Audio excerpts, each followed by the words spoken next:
Hi, welcome. So I'm Dr. Liya Leng, and I am here doing a Q&A session for Bump with Meg Stalnaker. So Meg is a wonderful lactation consultant who I had the opportunity to work with myself when I was pregnant, and I learned a lot from her. We especially worked on strategies for going back to work. So I wanted to have Meg introduce herself and say a little bit about your background and what you do. Hi, everybody. So yes, thanks for having me. So yes, my name is Meg, and I have been a lactation consultant for, I think, 15 years. And before that, I was a midwife. And I have 3 children of my own who are all grown. And yes, I've had a private practice for, I think 15 years. I'm bad with time, but about 15 years. And then I now work at a hospital here in Portland, Oregon, and see patients here. So I love working with moms and babies and solving breastfeeding issues. And for a long time, I taught a working and breastfeeding class, and I was sort of motivated to do that by hearing a lot of the same challenges over and over and over again, and feeling like I had some information to provide moms that would help them with some of those challenges. Thank you. And you're actually on duty right now at Legacy Good Sam, right? Yes, I am. Thank you for making time to do this. So yeah, one of my first questions was when you go back to work, how often should you be pumping? Because I know a lot of times when women are on mat leave, they're kind of feeding their baby on demand, but then when you go back to work, you often have to have more of a schedule. Right, exactly. Well, and babies, particularly by the time moms go back to work, feeding can start moving into a different type of pattern and rhythm. Babies get older, they may do, and as they start to really develop and move and get more engaged with the world, they can do a lot of snack feeding and then do bigger feeds when they're more relaxed. So when they wake up, before they go to sleep, before nap time. And at work, we can't mimic that because babies may work all day long and some babies, don't. It really varies from baby to baby. So, you're doing a more concentrated, focused pumping session that is more connected to that focused feed that baby is doing. The law says you get 30 minutes for every 4 hours of work. And so most moms can make that logistically work. And I would say one of the first things that I tell moms is, as the mornings are often a little harried, as you're getting out the door, it's unpredictable. You may have a plan that you're going to nurse your baby right before you walk out the door. But it doesn't always work that way because, babies are unpredictable. So I tell moms, if you can get to work just a little bit early and pump right before you begin your day, that's when you're going to have the most milk. Most women do have more milk in the morning. And then it gets a pump in before the clock starts, so that you have one out of the way that's sort of outside of those law requirements. So I would say every 4 hours, but doing that first pump in the morning when you first get to work. Okay, great, thank you. Yeah, I found that worked really well. So I work as a hospital medicine doctor. So when I was pre-rounding, or if you were in a clinic, then when you're going over your patient appointments for the morning, then I would just pump right then, and that would be a great way to get it out before all the craziness started. Exactly. And if you work at Starbucks, if you work at a grocery store, if you work at, you can, pump right as you're pulling up to work. And, sometimes it's in the car in the parking lot. Not ideal. I want you to have a pumping room, but moms have to make what works work, right? You walk right into the building where you're working and you go straight to the pumping room and just get that first pump out of the way. Great, thank you. Another question I had was just about pumps themselves. Are there certain pumps that work better than others? Does it differ based on the person? Or do any of them work it really fast so you don't have to be tied to your pump for a long time? Well, yes, there are pumps that moms seem to report that they work a little bit better. I mean, there are new pumps that are coming on the market all the time, but I would say the Cadillac pumps are the pumps like the Spectra pump, moms have continued to have really good feedback about. I would say the Symphony pump, which is the Medela pump that you rent, which most moms don't want to do, and that's an extra cost. I would say the Medela Pump and Style is a good pump, and there are other pumps out there too, but the pump that I seem to hear the most about is the Spectra pump. There are some new hands-free pumps, so the Willow, the LV, and so for moms, particularly like in your type of work where you are on the, you don't have a lot of private time, you don't, for the woman who's sitting in her office all day on the computer, she's in a different situation than the mom that's more on her feet and is working, in very public places. And for those moms who are working in public places, a nurse, for example, who's doing charting, or she may find that putting the LV or the Willow pump on works quite well for those times when she cannot access privacy. But I do tell moms that those pumps are a little bit persnickety. There's a little bit of a learning curve with those pumps, and they don't tend to yield as much milk as quickly as the, for example. So I tell moms, if you can utilize both pumps, then that's kind of the best case scenario. So having a pump that you plug in for those times when you do have privacy and you can step away from your work. And also there's something about that whole Pavlovian response, when you're pumping, if you're in the middle of doing something very public and you've got a pump on, you're not going to release milk in the same way that when you're sitting down and you're watching a funny show, you're flipping through a magazine, you're having a little bit of me time. I always say, reward yourself, have yourself a piece of little chocolate after you're done pumping, try to create all of those sensory Pavlovian, responses to enable your body to respond a little bit better and release more milk. Okay, yeah. Those kind of triggers, yeah, definitely. I can see how that would be helpful. Yeah, and how do you recommend people store their pump and their milk while they're work? Because I always worried about, like, do I have to rinse it out every time, or can I stick the whole thing in the fridge? Like, how do you save time with that? Well, human milk is very durable. It's just from the source, right? So unlike food from the grocery store that has traveled many miles, our milk has not traveled. And so it's very durable, and it's alive, and it's teeming with live antibodies. So breast milk can sit out in a closed container without being refrigerated at all for about 6 hours on average. A little bit longer is often fine too, but around 6 hours on average. And then you can put that milk in the refrigerator for 6 days, and then in the freezer for 6 months. And if you have a standalone freezer, one of those freezers some of us have in our garage or basement, or that's a freezer only, that the milk can be in there for 1 year. So with that in mind, with pump, you also don't have to wash your pump parts except every 6 hours. So for moms who've just pumped, they can put all their pump parts in a freezer-sized Ziploc bag or a Tupperware container of sorts. So it's closed and isn't getting airborne bacteria. And then, remove it the next time you pump, and then after 6 hours, wash it. Now, for people that are long shift workers, who are doing, a nurse, for example, or a doctor, they're doing longer shifts, a 12-hour shift, they could put their pump parts in the refrigerator and in their Ziploc bag or Tupperware container and not wash the parts at all until they get home. I tell moms the only disadvantage of keeping it in the refrigerator is then you're putting cold pump flanges on your breasts, and so that may slow the letdown an extra minute or two, but it's not a huge disadvantage. Yeah, I remember you told me that, and that was such a great hint. And then one other thing you told me was to have 2 sets of parts.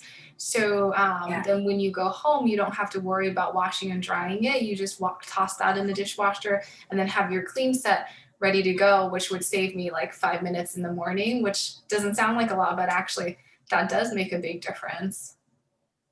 Yeah, those little teeny time savers all day long, you know, those 5-minute time savers make a huge difference. And then when moms are washing parts in their workspace, they're now kind of looking around saying, okay, where do I put them to dry? Do I put them on the drying rack with my coworkers' coffee mugs? You know, lay out a, you know, it's often it's another sort of step, and moms are, asking lots of questions about that. And instead you can just, put it in your little lunchbox container or Tupperware container and stick it under your desk, or in your locker at work, and it's fine. Mm-hmm. Great, thank you. Um, do you find that there are some common saboteurs to being able to keep up your milk supply when moms go back to work? Yes. So I found as I led up to teaching this class, and as I continued to teach the class on working and breastfeeding, I found there were two most common things that tend to sabotage mom's supply and or perception of supply, but supply too. And I would say the first most important thing is the misunderstanding of how much babies truly need.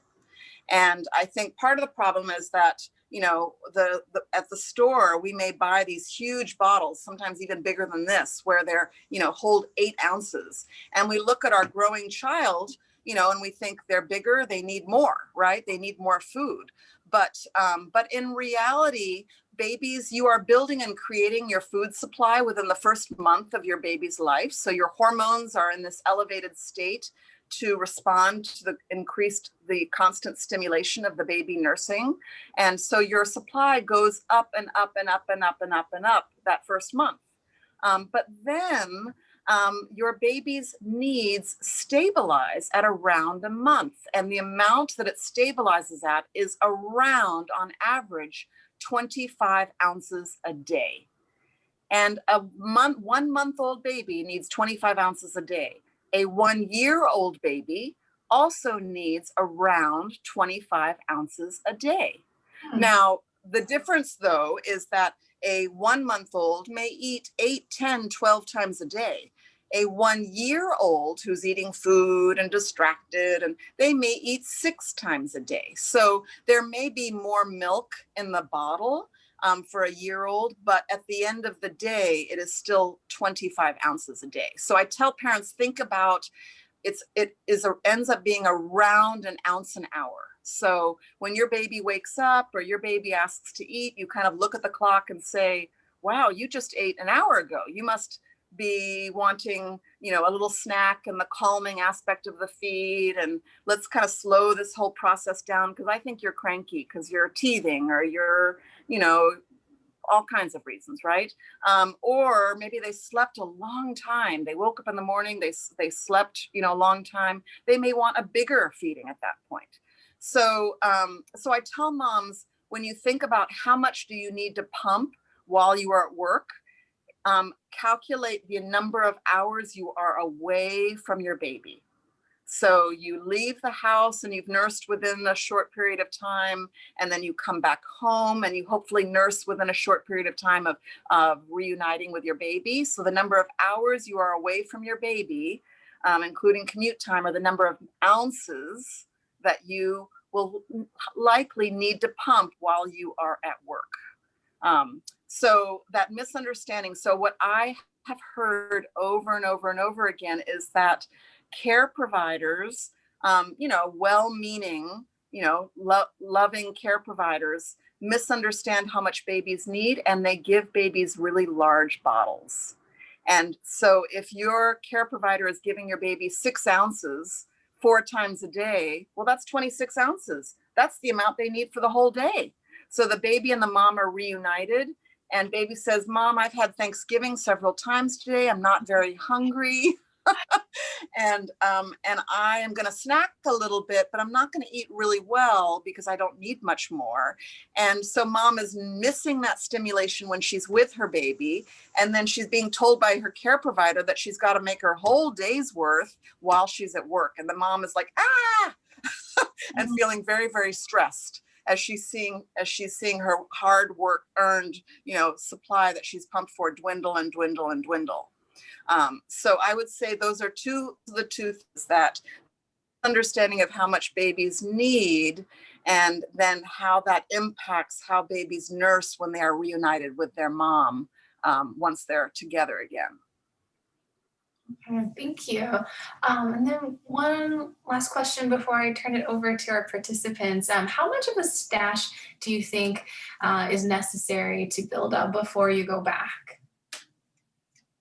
Well, I think what I often how I phrase it to moms is that as you open that freezer door and you look at the bags of milk in there, you know, you're just your insurance plan, right? And so it's to ensure to help you through those days when work is a little crazy and you don't get to pump as much as you hope and want to. And your body's going to do fine. Your supply will do fine if you have a day or two like that here and there, right? Your supply will be able to come back up if you miss a couple of days of not stimulating quite as well as you hope and expect. Or your baby's sick and needs a little bit more, or it's just your insurance plan. So I would say what could be nice is to have a day's worth, but to really have a little bit more confidence, maybe have a few days worth. And if you happen to have a really lovely large supply and you can store a week's worth, that's awesome. But I would say anywhere from a couple of days to a week. But I tell moms to not stress about it too much. That you'll have the opportunity to pump when you're at work. All you can do is the best that you can. So to not put too much pressure on yourself to create this huge stash for when you go back to work. You're stressed enough, right? Yeah. Thank you for saying that. The best that you can do is the best you can do. That's actually really reassuring. Yeah. Yes. So some of the takeaways from what you said are the 6-6-6 rule, like milk can be out for 6 hours, or in the fridge for 6 days, or in the freezer for 6 months, or 12 months if it's under deep freeze. Consider getting 2 sets of pump parts, and then that you can interchange between days, and then you can actually stick the whole thing, your pump and your milk, in like a big Tupperware, maybe in the fridge, and then you don't have to necessarily rinse it all the time. If you can't do that, then rinse your pump parts at least every 6 hours while you're at work. And then that was such a helpful takeaway, is like how much milk that you need to pump in your day is dependent on how many hours you're away, and that approximates a number in ounces of how much you need to pump. That's wonderful. Thank you so much. I would say also, no mom really likes to pump very much. Pumping's not particularly fun. It feels very utilitarian. But if you have another buy-in, so tell yourself, when I pump at work, I get to do something, right? Something that is pleasurable, something that brings down the stress from the day that, while you're at work. And lots of research says if you take little mini meditation breaks, it's actually, you're more productive at work. So think about when you're pumping, you get to meditate. Listen to a funny show, listen to music. New research says if you're listening to music while you pump, you will make more milk. So have another buy-in that helps pumping be more pleasurable. So much for joining us and taking time out from your day to do this. You're welcome. And yes, I just want to say to all the working and pumping breastfeeding moms out there that I know that you're working really hard. And I think it's also really helpful to kind of create a support network of other working moms that are doing the same thing, so create an email chain, a Facebook group, so you can kind of, cheer each other on and support each other. If somebody had more specific questions, is there a way that they could reach you to do an individual consultation or take a more extensive class? Yes, so my website is naturallatch.com. Feel free to reach out, and I can answer any questions or have a personal consult with any mom that needs it. Well, thank you so much.